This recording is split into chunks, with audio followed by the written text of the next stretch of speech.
Hey guys আহকচোন চাওঁ বহুত দিনৰ মূৰত পানীনো কেনেকে খাব লাগে তাৰ পাছত চাম আমি কেইটামান ফানি কমেণ্ট। বন্ধু বান্ধৱীসকল আমি যে পানীটো খাওঁ চিধা এনেকৈ ঘট ঘটকৈ গিলিব নালাগে পানীটো। সদায় পানীটো অলপমান মুখত লৈ এনেকৈ পাগলি পাগলি পানীটো গিলিব লাগে, তেতিয়া আমাৰ গেছ নহয়, গেছে গণ্ডগোল নকৰে। আমাৰ ঘৰত গেছ নাই, আমি জুইতহে ভাত বনাই খাওঁ, সেইকাৰণে আমি পানী গিলিয়ে দিওঁ। আপোনাৰ পানী খোৱা চাই মোৰ ঘিনহে লাগিছে চোন।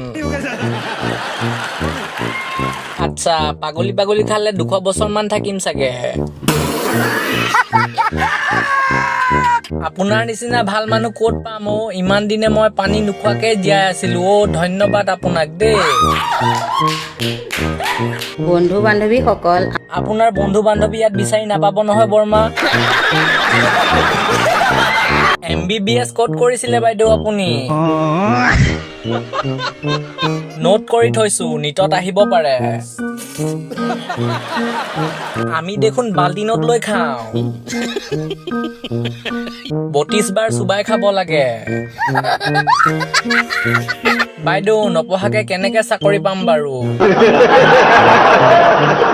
তো গাইজ ভিডিঅ'টো জাষ্ট আমি এণ্টাৰটেইনমেণ্টৰ কাৰণেহে বনালো দেই। যদি চাই মজা পালে তেনেহ'লে আপোনাৰ ফ্ৰেণ্ডছৰ লগতো শ্বেয়াৰ কৰিবলৈ নাপাহৰিব।